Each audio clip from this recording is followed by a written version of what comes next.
Earl opens his eyes and blinks into the darkness. The alarm clock is ringing. It says 3:20, and the moonlight streaming through the windows means must be the early morning. Earl fumbles for the lamp, almost knocking it over in the process. Incandescent light fills the room, painting the metal furniture yellow, the walls yellow, the bedspread too. He lies back and looks up at the stretch of yellow ceiling tiles above him, interrupted by a hand-printed sign taped to the ceiling.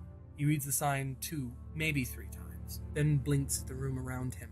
It's a bare room, institutional maybe. There's a desk over by the window. The desk is bare except for the blaring alarm clock. Earl probably notices at this point that he is fully clothed. He even has his shoes on under the sheets. He extracts himself from the bed and crosses to the desk. Nothing in the room would suggest that anyone lived there, or ever had, except for the odd scrap of tape stuck here or there to the wall. No pictures, no books, nothing.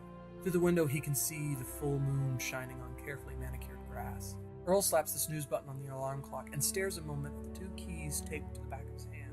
He picks at the tape while he searches through the empty drawers. In the left pocket of his jacket, he finds a roll of $100 bills and a letter sealed in an envelope. He checks the rest of the main room and the bathroom. It's a tape, cigarette butts, nothing else. Earl absent-mindedly plays with the lump of scar tissue on the back of his neck and moves back toward the bed. He lies back down and stares up at the ceiling and the sign taped to it. The sign reads, "Get up. Get out right now. These people are trying to kill you." Earl closes his eyes.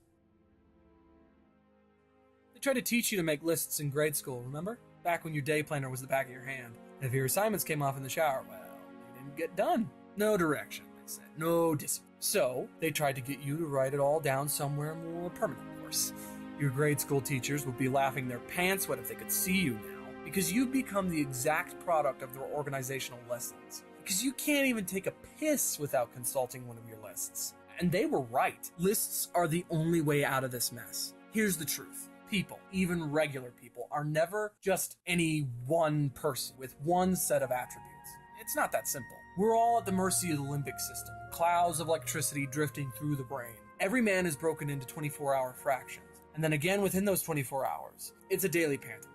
One man yielding control to the next. A backstage crowded with old hacks clamoring for their turn in the spotlight. Every week, every day, angry man hands his baton over to the sulking man, and in turn to the sex addict, the introvert, the conversationalist. Every man is a mob, a chain gang of idiots. This is the tragedy of life, because for a few minutes of every day, every man becomes a genius. Moments of clarity, insight, whatever you want to call it.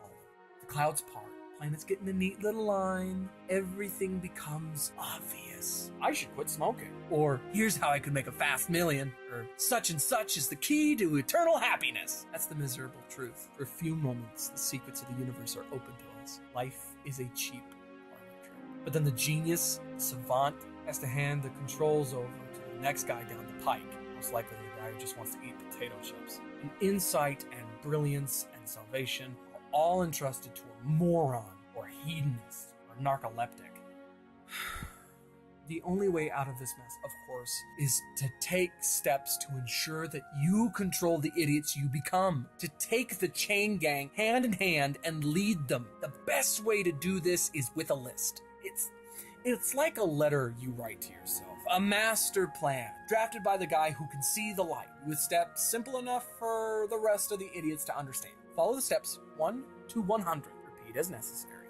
Your problem is a little more cute, maybe, but fundamentally the same thing. It's like that computer thing in the Chinese room. You remember that? One guy sits in a little room, laying down cards with letters written on them in a language he does not understand, laying them down one letter at a time in a sequence according to someone else's instructions.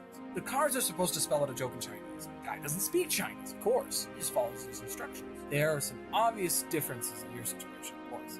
You broke out of the room they had you in, so the whole enterprise has to be portable. And the guy giving the instructions, that's you too. Just an earlier version. And the joke you're telling, well, it's got a punchline.